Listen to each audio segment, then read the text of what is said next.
pouco desse projeto, antes de passar a palavra para os professores. O Biblioteca de Ideias ele iniciou em 2014 com 3 sessões. Né? É uma ideia de movimentar tanto o acervo bibliográfico do Estesia e está falando dessas obras emblemáticas, desses autores emblemáticos de educação física, né, do nosso campo. Em 2014 nós tivemos a discussão das obras de Jean Lebuche com o professor Pereira, de Carmen Soares com a professora Isabel e de Ana Dorcunhos com o professor Pablo. E retornamos agora em 2016, a primeira sessão foi em março com a professora Petrúcia, falando da obra de Wagner Moreira, e hoje, né, com o professor Pereira falando da obra de Walter Brasch. Desde já quero deixar o agradecimento ao professor Pereira e ao professor Maldeci, que aceitaram prontamente nosso convite para estar participando dessa sessão. E eu deixo o convite também a vocês para a próxima Biblioteca de Ideias, que será em dia 11 de agosto, com a professora Petrúcia, falando sobre a obra de Silvino Santini. E queria dizer também que os vídeos do Biblioteca de Ideias de 2014 e desse de 2016 estão disponíveis no YouTube, no canal do Laboratório V, que é Lab V, o nome do canal. Se quiserem assistir, né, os passados, e o de hoje também, que Arthur vai gravar, vai estar disponível lá em breve. Tá? Então, obrigada a presença de todos, obrigado professor Pereira e Noal. Vou passar para Noal, que vai moderar, né, que vai estar aí dialogando com o professor Pereira e abrindo depois para a discussão, porque tem 2 blocos de discussão, depois já falo com o professor Pereira. Obrigada. Bom, boa tarde, pessoal. Boa tarde, professor Pereira, Paulinha. Gente, para mim é um prazer estar aqui na casa, né, que me formou, ao lado minha referência de professor de educação física na graduação, avaliador da banca de monografia, né, professor Pereira. Uma honra estar aqui ao lado dele. E é uma honra também estar aqui com os colegas do grupo de pesquisa, o pessoal, né. Então, nesse momento, eu vou estar na função de mediador, né, eu vou estar controlando aqui o tempo de Pereira, e depois está instigando o debate, né, sobre a obra do Walter Brasch. Professor Pereira, né, para quem não conhece, é um pessoal de fora, é professor daqui da casa, da FRN, desde 1994, 95, né, líder do grupo do GPEC, professor de pós-graduação, professor da graduação, envolvido também com o programa de pós-graduação em educação física, né, atuando na área da educação física escolar, formação de professores, toda essa parte. Então, assim, para a gente vai ser uma honra, né, ter o professor Pereira comentando também a obra de um grande autor. Pereira vai ter aí em torno de 30 a 40 minutos para apresentar, e aí depois a gente vai ter um momento de debate, de reflexão sobre a apresentação. Né? Desejo a todos nós uma tarde proveitosa e também no sentido de saudar a produção do Walter Brasch, né? E a gente também se inspirar em novas produções a partir do que está aí.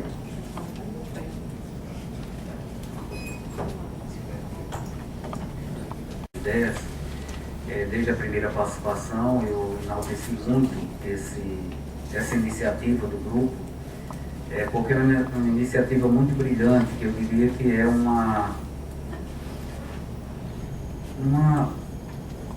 um evento que traz a memória da educação física brasileira e registra essa memória. Né? Nós temos o péssimo hábito de não registrar a memória. Né? Quando eu olho hoje, montando esse roteiro para discutir com vocês, apresentar Walter Brasch, eu estava pensando e falando um pouco, resgatando um pouco da biografia de Walter Brasch, e me deu tanta vontade de contar, né, a história de cada professor desse departamento. Eu digo que tristeza, eu vivo num departamento sem memória, né? Nós não sabemos quase nada desse curso, quase nada do departamento. E um evento como esse eu considero muito importante, porque fica o registro vivo de grandes nomes da educação física brasileira. Então eu desejo ao Grupo Estesia, principalmente na liderança de Petrúcia, vida longa a esse projeto intitulado Biblioteca de Ideias, né? E que outros autores com certeza terão espaço aqui. Eu fiquei pensando em tantos, até na época do Walter Brasch, e que são esquecidos, né, por todos nós da educação física brasileira, né? Eu me lembrei muito assim, não sei porquê, mas passei a manhã toda, né, nesse roteiro, e lembrando do João Paulo Subirá Medina, né, que tem um clássico da literatura da educação física brasileira, e nunca mais a gente ouviu falar sobre Medina, né? Então, educação física cuida do corpo e mente do verbo mentir, né? E outros trabalhos brilhantes de João Paulo Subirá Medina, como Brasileiro e Seu Corpo e outras literaturas, que eu acho que deveria ter espaço em projeto como esse para ficar registrada a contribuição deles para a nossa educação física, né? Sobre a nossa responsabilidade está aí falar um pouco de Walter Bracht. Não é uma história tão simples para se contar, né? Eu vou tentar aqui, cruzei algumas informações a partir do lápis dele, a partir da biografia dele e dos livros que a gente teve acesso, né? Não vou falar todo porque é um acervo bibliográfico muito extenso, considerando capítulos de livros e muitos artigos, né? Mas eu vou pontuar o que eu considero uma literatura clássica, né? Que é o legado clássico que Walter Bracht oferta para todos nós desde o início dos seus trabalhos aí no campo da epistemologia da educação física principalmente, né? Vamos falar um pouco sobre essa formação inicial dele, né? E é interessante considerar que no currículo Lattes dele vocês vão ver que não tem a graduação. Eu acho que ele é muito preguiçoso para fazer, inclusive não está batendo. Eu vi ali no banner, né, a data que está lá do doutorado, tem alguma coisa lá que não está batendo aí, mas porque os dados contidos no currículo Lattes dele não está batendo com a própria biografia dele, né? Então eu trabalhei mais com dados da biografia do Walter Bracht. E a primeira iniciativa do Walter Bracht na formação inicial, na graduação, não foi educação física, né? Ele começa o ensino, a graduação dele em geologia, né? Ele passa alguns meses, né? Abandona, acredito que em 6 meses, ele passa sendo estudante de geologia e se transfere para a educação física. Então a primeira opção no ensino superior foi fazer geologia, né? Ele passa em 1979 para a Escola de Educação Física do Esporte do Paraná, que era localizada em Curitiba. Depois essa escola ela é extinta, ela é assumida pela Universidade Federal do Paraná. É aí que ele conclui a sua graduação em Educação Física. Em 1979 ele conclui a graduação em Educação Física. A partir daí ele começa o investimento na pós-graduação, dar continuidade à sua vida acadêmica, né? Entrando num curso de especialização. Então ele me chamou muita atenção, né? Porque é o único momento que aparece esse vínculo do Walter Bracht com a área mais biológica da educação física. Ele faz um curso de especialização que conclui em 1981 em treinamento desportivo, né? Daqui a pouco eu vou retomar isso aí porque eu considero bem bastante marcante. Então ele faz uma especialização em treinamento esportivo. No período de 82 e 83, né, no ano de 82 e no ano de 83, ele conclui o mestrado na Universidade Federal de Santa Maria. Nesse período, nós, salvo engano, só tínhamos dois programas de pós-graduação. Era de Santa Maria e da USP, né? E quando se falava em pós-graduação em Educação Física, você tinha que ir para Santa Maria. Aqui mesmo, vários professores daquele departamento ou foram fazer especialização ou mestrado lá em Santa Maria, que era uma das referências que nós temos. Hoje ninguém fala mais de Santa Maria, mas Santa Maria foi o grande polo aglutinador das pesquisas, né, na educação física brasileira no início da década de 1980. E era referência com os grandes nomes, né, que tinham saído para se doutorar fora, quando retornaram, estruturaram um grande curso, um grande programa de pós-graduação. No entanto, não deixaram discípulos, né? E aí o programa foi fechado por conta das avaliações e tudo mais, né? Mas o Walter Bracht faz esse mestrado lá. Na continuação, durante o mestrado, ele conhece um sociólogo alemão, um grande teórico crítico do esporte, né? Que estudava a sociologia do esporte. Então, antes dele terminar o mestrado, ele conhece essa personagem e ele abre uma perspectiva de fazer o doutorado na Alemanha. E assim ele o faz e conclui em 1990 esse doutorado na Alemanha, né? Em 2011 e 2012, ele faz o pós-doutorado dele na Universidade Federal de Santa Catarina e aí já fincado mesmo nas ciências humanas, ou seja, essa breve passagem, é uma passagem de um ano, né, influenciado pelas ciências biológicas, inclusive fazendo uma monografia de especialização no âmbito do treinamento esportivo, foi um sopro, um pequeno sopro, eu diria assim, um pequeno sopro epistêmico na carreira acadêmica do Walter Bracha. Então essa é uma formação inicial. Vale destacar que ele tem a partir daí uma atuação profissional, né, fincada no ensino superior, né. Ele passa um período, como ele é paraense, ele nasceu na cidade chamada Toledo, lá no interior do Paraná. Ele ingressa no ensino superior lecionando na Universidade Estadual de Maringá. Então, é uma passagem que vai de 1981 a 1993, né? Passa pela Universidade Federal de Santa Maria, de 1993 a 1995, né? E faz concurso, né, no final desse ano, 1995, para professor titular da Universidade Federal do Espírito Santo, onde ele está até hoje na ativa e dando as grandes contribuições que enriquece aí a educação física aí relacionado a essa sub-área sociocultural e filosófica, né? Ele foi coordenador lá na Federal do Espírito Santo. Ele criou esse grupo, esse laboratório de estudos em educação física, né, do Centro de Educação Física e Desporto, lá da Universidade Federal do Espírito Santo, e já foi presidente do Colégio Brasileiro de Ciências do Esporte por 2 vezes. Uma gestão que foi de 1991 a 1993 e de 1993, biênio 93-95. Vale destacar que todo esse caminhar de Walter Bracha aí na formação acadêmica foi demarcando que área de interesse, ou as áreas de interesse, ele iria demonstrar para todos nós, e até hoje ele é fiel. Eu nunca vi aí Walter se desviar aí, né, até recentemente. Cadê a Avelina? A Avelina está por aqui, não? Eu escrevi recentemente um prefácio para o livro que Petrúcia vai lançar no mês de agosto, quando acredito eu seja mais ou menos por esse período da próxima Biblioteca de Ideias. E eu disse, em algum momento, eu disse que Petrúcia, como eu falei no auditório, no colóquio ano passado, é aquela autora fiel, que não se desvia, pode até chamar outros convidados para dialogar com Merleau-Ponty, mas ela é fiel à opção teórica dela, né, ao que ela se propôs fazer em termos de configurar qual era o seu campo de interesse, no caso específico, a fenomenologia da percepção, a fenomenologia, né, a partir de Merleau-Ponty.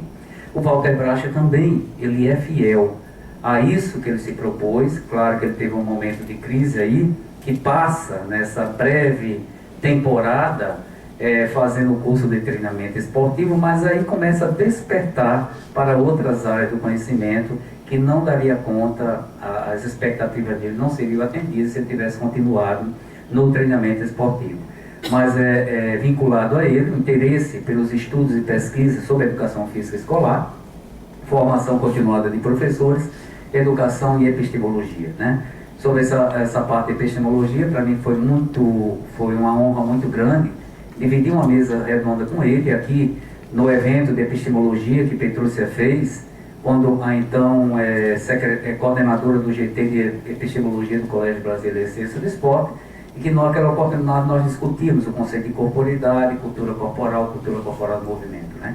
Então, assim, o texto está registrado, tanto a minha fala quanto a fala dele, nesse livro vermelho que está exposto ali na mesa e faz parte aí do acervo do próprio Estesia, né?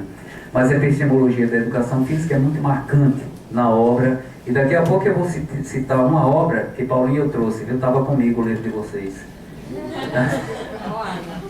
Ela passou uma mensagem para mim. Se por acaso você tiver o livro Educação Física e Ciência, Cenas de um Casamento Infeliz, traga, porque eu daqui sumiu. Quando eu fui para a prateleira, encontrei e falei, não, Pedro, você viu, meu Deus, o livro é dela. Então tá ali, já depositei publicamente, olha as testemunhas todas aqui, né? Então, assim, que marca bem esse investimento epistemológico que o Walter Bracha fez, né? E segue fiel até ele. E aí, nesse investimento epistemológico, ele deixa demarcado, né? Quando todo mundo estava discutindo se a educação física é ciência ou não, e ele lança esse livro dizendo que foi detalhando as cenas infelizes desse suposto casamento da educação física com a ciência, né? Ele deixa claro que a educação física, ela não é ciência, ela é uma prática pedagógica, né? É quando ele vem fundo mesmo e acelera o pé aí na produção para configurar o que ele chama de pedagogia da educação física, né? Então é quando aparece mesmo Walter Bracho, assim, configurando a educação física como prática pedagógica, né? Nós temos também a influência teórica dele, né? Começa, né, esse curso de treinamento esportivo. Olha o título da monografia de Walter Bracho na especialização, né? A importância da capacidade anaeróbica para o jogador de basquetebol.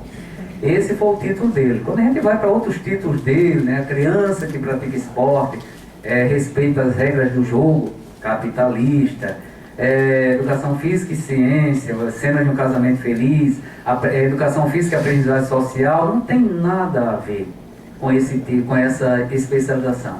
Foi assim um fragmento de uma breve passagem por uma determinada vertente teórica, né, por uma determinada influência epistêmica que morreu ali. Porque ali, na especialização, ele começou a se encantar com as ciências humanas e sociais. Ele começa a se distanciar dessa proposta que trabalhou no treinamento esportivo nesse curso de especialização. Então ele passa a ter um crescente interesse pelos assuntos mais filosóficos e sociológicos, né? E você não encontra mais na obra do Walter Bracho nenhuma coisa, um tema que faça menção a seu primeiro trabalho acadêmico em nível de pós-graduação, por exemplo, que foi essa monografia relacionada à especialização em treinamento esportivo, né? Quando ele vai para o mestrado, mestrado em Santa Maria, orientado por Maria Augusta Salim, para os mais novos, eu não sei como é que está, porque também tem sido outra autora esquecida aí, mas Maria Augusta Salim tem um clássico da literatura sobre corporeidade no Brasil, que é Corporeidade e Educação Física, Sentir, Pensar e Agir, né? Foi orientanda dele, olha que privilégio, né? Ser orientado por Maria Augusta Gonçalves Salim. E nessa oportunidade, aí começa sim o encantamento dele por essas reflexões filosóficas e sociológicas, né? Tanto é que o tema da dissertação dele, já começa a configurar, não tem nada a ver com treinamento anaeróbico, nem aeróbico, nem força, nem coisa nenhuma. Ele vem com a proposta de estudar educação física escolar como campo de vivência social e de formação de atitudes favoráveis à prática do desporto. Então já muda a conotação, né? Já muda todo o viés teórico, conceitual para dar conta dessa dissertação de mestrado. E nessa fase aí, ele fica convencido realmente de que sua inserção no campo das humanidades. Então aí a gente tem um outro Walter Bracho, diferente daquele que foi configurado na especialização, né? Talvez a gente está dizendo, porque não tinha especialização. Realmente, essa área de sociofilosófica, nessa época era inexistente, né? Então, nós tínhamos uma grande influência a pessoa que quer insistir em não usar óculos. Eu estava lendo com uma outra dificuldade.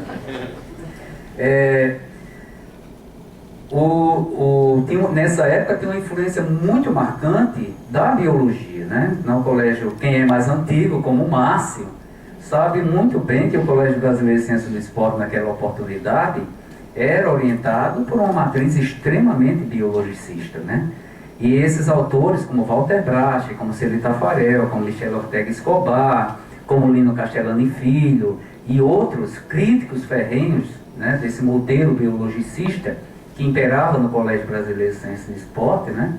Não tinha outros espaços, né? Como eles próprios tinham, né? Então, se vocês tiverem, quem quiser fazer um trabalho histórico aí, e pegar o acervo de produção desse programa de pós-graduação em Santa Maria nesse período aí, vai ver o que é que aparece, né? Pega o material da USP, também vocês vão ver o que aparece, né? A biologia é muito forte. Hoje a gente se dá o luxo de ter áreas em vários programas de pós-graduação nessa sub-área, né?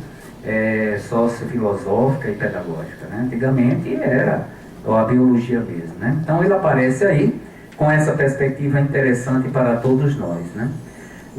Nessa oportunidade, né, ele conhece um dos nomes da teoria crítica do esporte, que é Nebero Riguet, né? E por lá ele vai fazer o doutorado, e o doutorado ele já fortalece mais essa inserção dele nas ciências sociais e humanas, né? Quando ele faz uma tese, né, intitulada Esporte e Política no Brasil, né? Salvo engano, não sei se Márcio ou algum outro que conheça Walter Bracht também, mas pelo que eu vi, parece que essa tese não foi publicada no Brasil, né? Então, né, Ribamar, Esporte e Política no Brasil.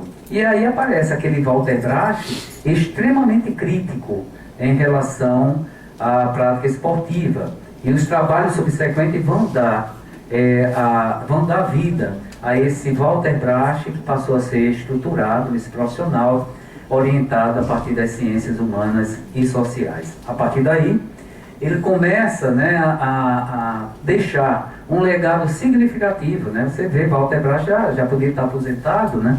Mas continua na ativa com trabalhos significativos lá na Federal do Espírito Santo, com seu laboratório de estudos e pesquisa, né? Com grandes inserções, né? Quem sabe agora como está, porque está tudo parado mesmo, a gente não vê horizontes promissores, né, para o Brasil em relação ao próprio Ministério da Educação, mas é sempre uma voz ativa lá dentro do Ministério da Educação, quando a coisa entorna mesmo. Chama-se Walter Bracht, ele sempre tem produzido textos interessantes, que são publicados em algumas revistas do próprio MEC, não tem uma socialização maior, como acontece com outras revistas, mas são textos bem marcantes, que demarcam bem essa educação física como prática pedagógica, textos que orientaram algumas ações realizadas nessas últimas décadas pelo Ministério da Educação em relação à própria educação física, né? Então, eu tive a oportunidade de participar de reuniões lá no Ministério do Esporte, em que Walter Bracht, o tema da reunião era discutir textos que ele tinha produzido para orientar políticas e tudo mais. Então, uma voz muito ativa em relação a essas políticas públicas. Né? Não sei, agora a gente não sabe como é que vai ficar, mas ele tem muitas contribuições, né? Mas eu diria que eu estou pontuando aí 3 grandes contribuições de Walter Bracht para depois a gente abrir o debate, né? Walter Bracht, eu acho que é um dos mais ativos, né, profissionais que fizeram com que a educação física fosse inserida nas ciências humanas e sociais, né? A gente tem outros autores, estou dizendo que ele foi o único, né? Como eu estou falando dele, eu estou registrando aqui que uma das maiores contribuições dele foi exatamente abrir esse debate na educação física no âmbito das ciências humanas e sociais. Uma outra perspectiva que eu coloco de contribuição, e aí fica bem marcante em alguns livros dele, como Sociologia Crítica do Esporte, né? Uma introdução, né, que está ali, eu vou falar um pouco desse livro, essa visão crítica para a educação física e a educação física e o esporte, né? Então não era, a gente tinha um modelo hegemônico de educação física, principalmente nas escolas brasileiras, e um modelo hegemônico de prática esportiva, que a sociologia do esporte apresentada por Walter Bracht, né, a partir dos conhecimentos adquiridos, tanto no mestrado quanto no doutorado, né, esse conhecimento serviu para lançar uma sociologia do esporte no Brasil, né, uma sociologia crítica do esporte no Brasil.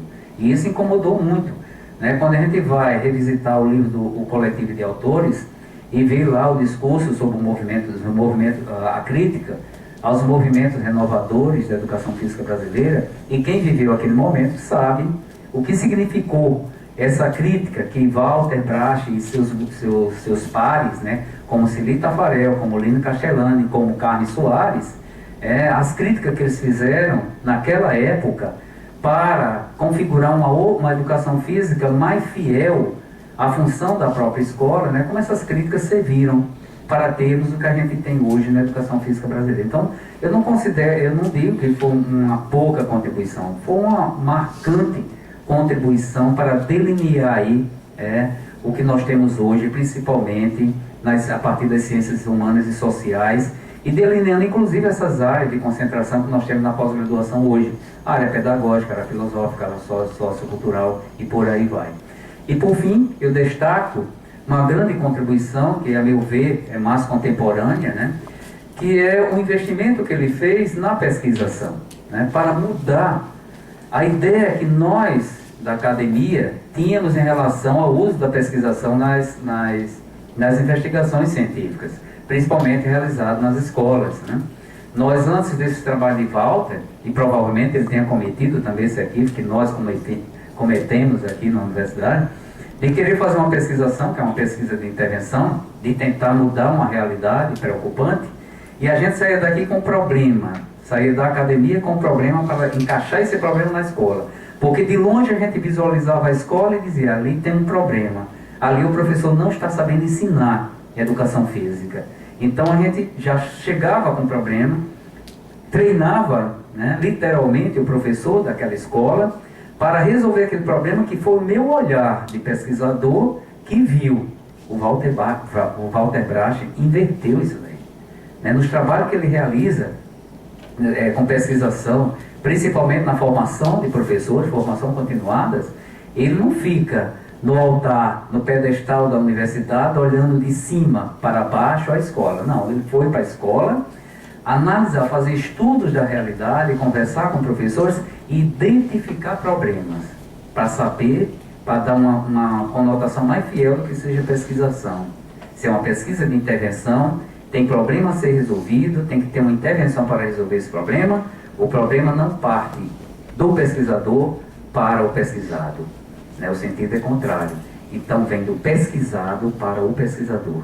E o pesquisador, como detém algum conhecimento em termos de normativas, de metodologia da pesquisa, vai estruturar um plano de intervenção para levar para a escola, para juntamente com aquele que vive o problema, que detectou o problema, esse problema seja resolvido. Então mudou o foco do que seja pesquisação na nossa área. Pode ler os trabalhos dele em relação à pesquisação, que é exatamente isso daí.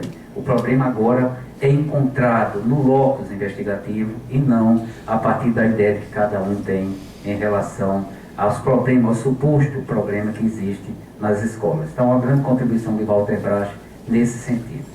Uma produção vastíssima, né? Uma produção intelectual vastíssima, o currículo lá deles apresenta, embora tenha repetições, mas é por conta das reedições dos trabalhos dele, mas está catalogado lá desde 1992, 47 artigos em periódicos, 17 livros, 34 capítulos de livros, né? E nós temos clássicos da literatura, eu estou citando só 3, né? Sociologia Crítica do Esporte, uma introdução, Educação Física e Ciência, Cena de um Casamento Infeliz, Metodologia do Ensino da Educação Física, que é o coletivo de autores. E um artigo que eu considero clássico, para a gente entender o que seja essa sociologia crítica do esporte que Walter Brache incorporou tão bem. É esse artigo aí intitulado, que está, depois virou um capítulo de livro, A Criança que Pratica Esporte Respeita as Regras do Jogo Capitalista. Né? Então, é uma literatura muito interessante, né? E eu destaco aí, não segui uma ordem cronológica, né? O primeiro livro foi esse e tal, vou estampar algumas literaturas dele, né? Mas desse artigo aí, é interessante, né? Porque ele diz, olha, partindo desse artigo, A Criança que Pratica Esporte Respeita as Regras do Jogo Capitalista, partindo das diferentes visões que têm os profissionais da educação física de sua prática, e como em função destas diferentes visões, a educação física escolar desempenha diferentes papéis na sociedade. Procuramos evidenciar e classificar, através das teorias que explicam a educação física, as visões ahistóricas, acríticas e falseadoras da realidade que são compartilhadas pela maioria dos profissionais desta área do conhecimento humano. É interessante porque essas ideias contidas neste texto de Walter Brache, ela bate muito com o que Medina discutiu no livro Educação Física Cuida do Corpo e Mente, né? Quando falava de educação física crítica, quando falava que a educação física tinha que entrar em crise para resolver seus problemas e por aí vai, né? Por isso que eu lembrei muito de Medina e desse livro, quando estava colocando esse roteiro aí. Então, nesse artigo aí, ele vai investigar como Medina investigou os alunos, os graduandos, a maioria dos entrevistados, graduandos de curso de educação física, para saber o que é que eles sabiam da educação, o que é que eles, qual a visão deles sobre a educação física, né? E aí ele entrevista professores para discutir, a partir dessas diferentes visões dos professores, qual era o caminho. Ó. Nesse trabalho, nos propomos analisar e assinalar uma outra faceta da educação física escolar, que é a sua contribuição no processo de socialização das crianças e dos adolescentes. Em função de nossas análises, podemos dizer que a socialização através do esporte escolar pode ser considerada em nossa sociedade como uma forma de controle social pela adaptação do praticante aos valores e normas dominantes. Né? Então, quando ele faz toda uma crítica a um modelo hegemônico que ele, alguns anos depois, vem trabalhar super bem na obra Transformação Didática do Esporte. Né? Então, é um modelo hegemônico, né, que invade, um modelo de prática esportiva hegemônica que invade a escola e reproduz, né, toda uma sociedade que o compõe. No final ele diz, olha, cumpre, portanto, ao identificar estes espaços, incluir a educação física e esporte escolar no contexto mais amplo da educação enquanto parte desta, analisar as possibilidades de contribuições, colaborações para o processo de transformação social, condição para a concretização de uma sociedade mais justa e livre. Então aparece aí o Walter Bracht, no final nas conclusões desse artigo, de forma plena, o crítico de forma plena e ancorado, né, numa literatura que dá todo um suporte e que abre, né, toda uma discussão, toda uma visão mais crítica para a educação física brasileira, que vai ser bem configurado no lançamento do coletivo de autores, com as propostas que eles apresentam para a educação física escolar. Mas esse texto, quem não conhece, eu sugiro, principalmente os mais novos, procure esse texto para a gente compreender, né, todas as influências que tem aí sobre a prática esportiva e como chega. É interessante destacar nessa busca, por isso que eu coloquei na sequência o coletivo de autores, porque aí se materializa essa ideia que foi posta nesse artigo, a criança que pratica esporte respeita a regra do jogo capitalista. Né? A primeira edição desse livro foi de 1992, e esse livro ele causou uma celeuma muito grande na educação física brasileira. Né? Eu lembro que foi a primeira literatura, salvo engano, que sistematizou bem a didática, o que seria uma didática para a educação física brasileira, a educação física escolar. E nós víamos no modelo muito equivocado, modelo didático muito equivocado. E mexeu, desestruturou tudo. Nessa época a gente ficou sem saber o que era conteúdo, o que era mais conteúdo, o que era metodologia, o que era avaliação. Eu lembro que coincidiu com uma SBPC, que a gente foi em São Luís do Maranhão, e a Silvana Guelner deu um curso sobre esse livro aí, Metodologia do Ensino da Educação Física, né? E a gente, na oportunidade, dizia, mas o que é agora conteúdo? Porque o coletivo de autores lançou a ideia de um identificador do conhecimento pedagógico para a educação física brasileira, pautado nessa terminologia cultura corporal. E ali estava o identificador, e foi dizendo, né, foi sistematizando esse identificador do conhecimento pedagógico, dos conteúdos. Né? E a gente vinha com modelos didáticos completamente equivocados, ainda ancorados nos modelos que não eram sistematizados da educação física, principalmente influenciados pela psicomotricidade e pela psicocinética de Gerlach Bush, né? Que não são sistematizados e que influenciaram muito a educação física brasileira no final da década de 80 e na década de 90, marcantemente. O coletivo de autores veio desmoronar esse modelo, que para nós era muito cômodo. Nós estávamos numa zona de conforto muito boa. Eu lembro que nessa época eu era professor do Estado e a gente recebia, não tinha computador. E vocês não vão saber, esse instrumento que eu vou falar agora, mimeógrafo. A gente recebia uma folha mimeografada. Né? Quem não sabe o que é mimeógrafo, levanta o braço. Hoje agora vocês... Rafael, peraí. Que é isso?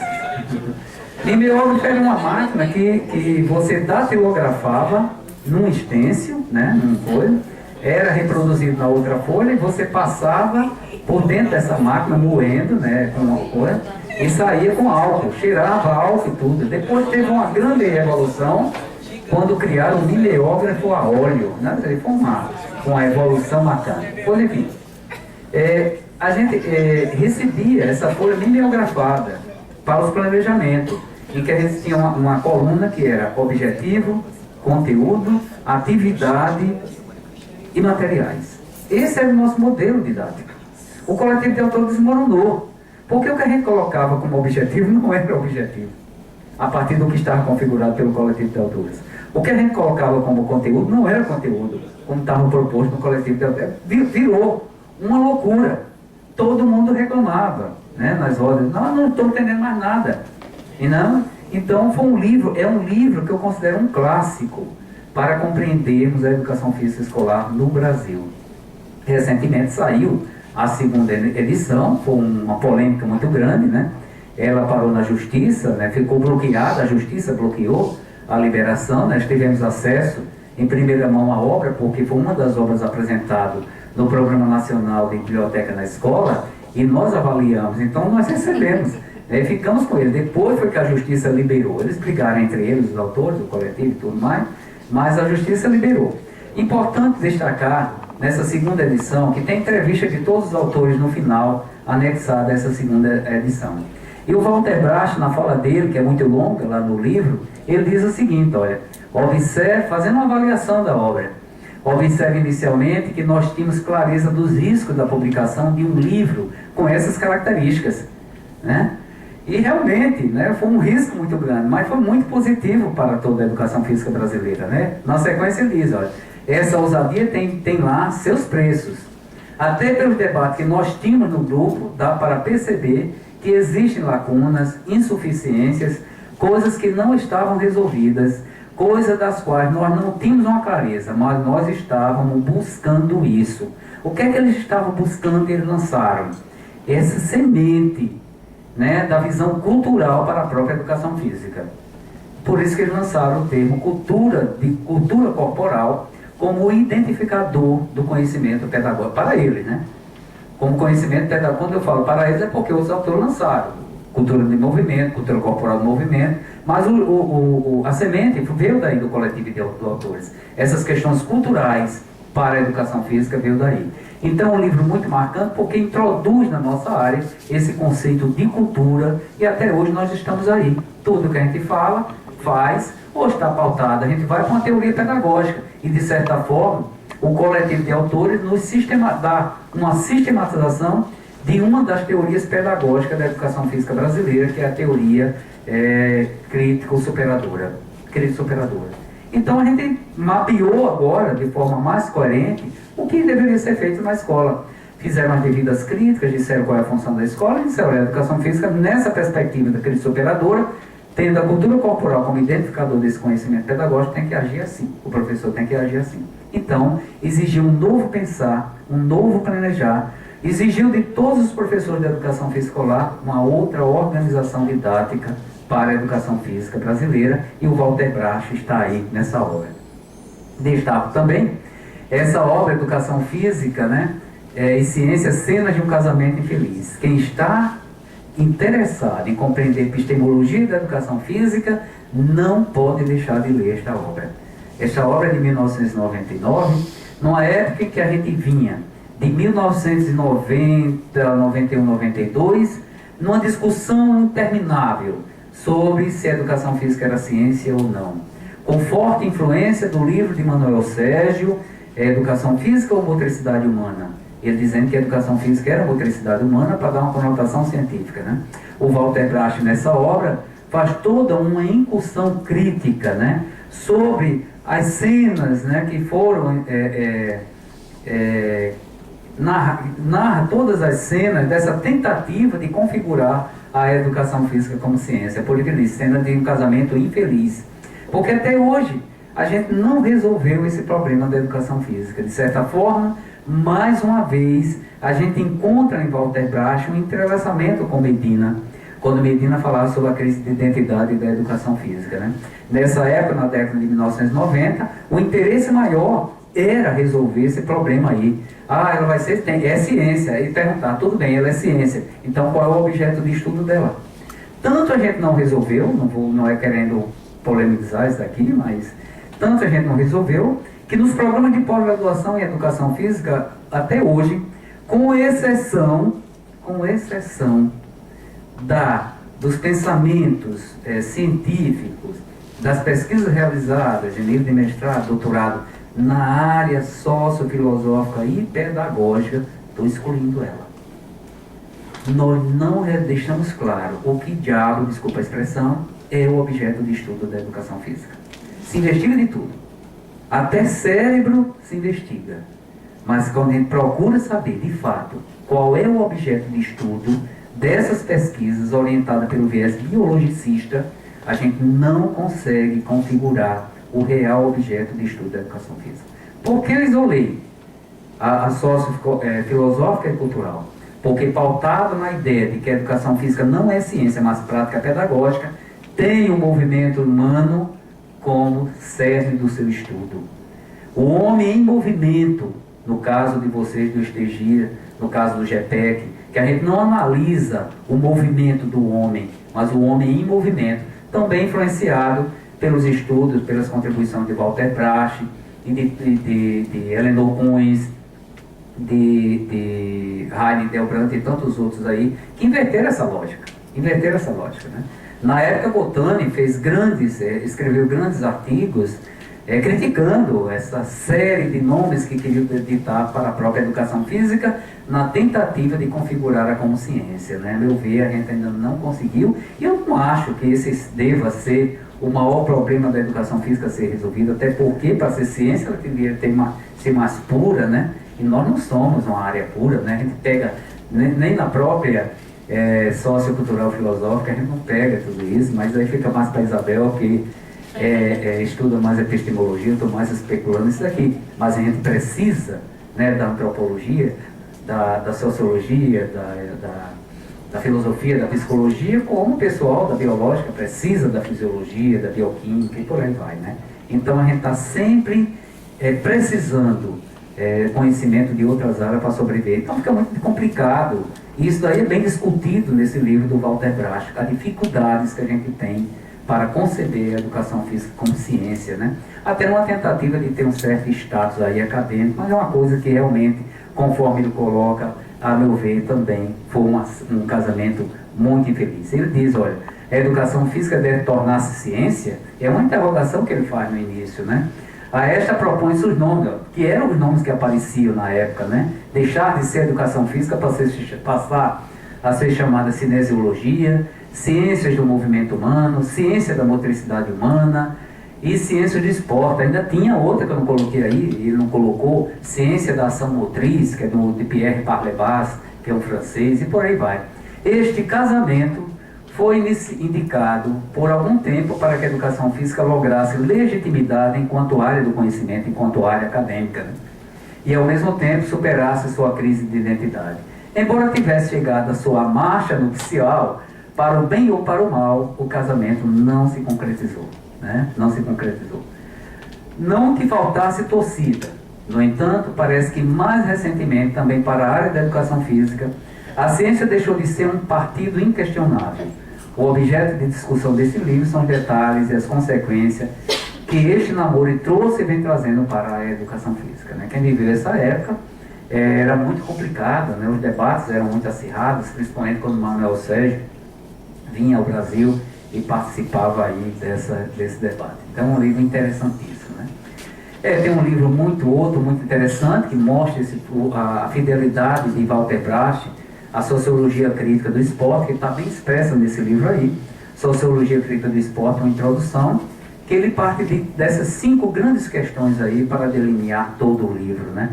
Mostrando uma visão crítica, como nós deveremos encarar numa visão mais transformadora da sociedade essa prática esportiva, né? Quando ele questiona, serve o esporte como reforço da hegemonia das classes dominantes ou é antes um espaço de articulação de contra-hegemonia, né? Então aparece aí Walter Brasch, toda a sua influência no materialismo dialético aí, para estudar aí, para analisar o esporte na sociedade a partir dessa visão crítica do esporte, né? Na sequência tem todas essas questões, eu vou pular, até porque eu acho que eu já passei, né, meu tempinho, né?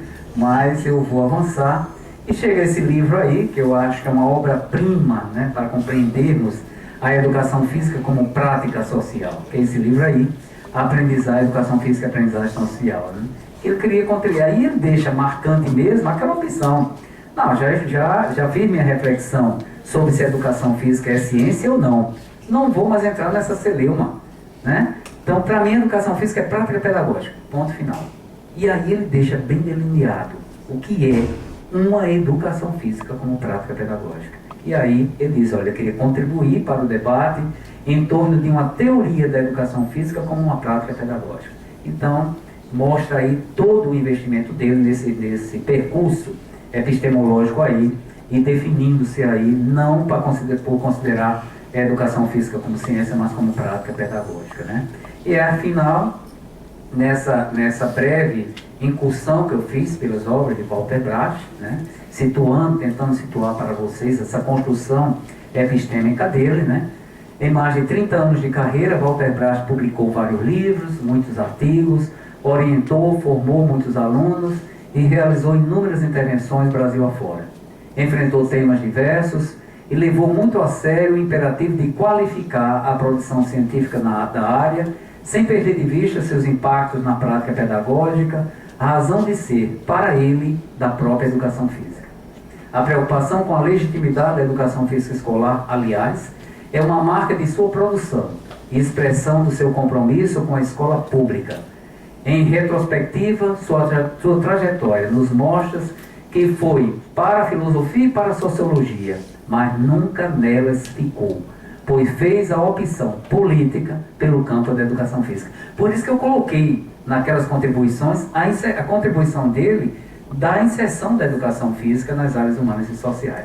Ele traz das ciências humanas e sociais, principalmente da sociologia, né, sociologia crítica, embasamentos para fundamentar a sua educação física como prática pedagógica, e a gente vai ver, principalmente no livro coletivo de autores, como isso se materializa, né? Como isso chega a propor uma sistematização para a educação física escolar. Bom, este é o Walter Bracht, que eu tinha para apresentar para vocês, e fica aí meus sinceros agradecimentos pela atenção.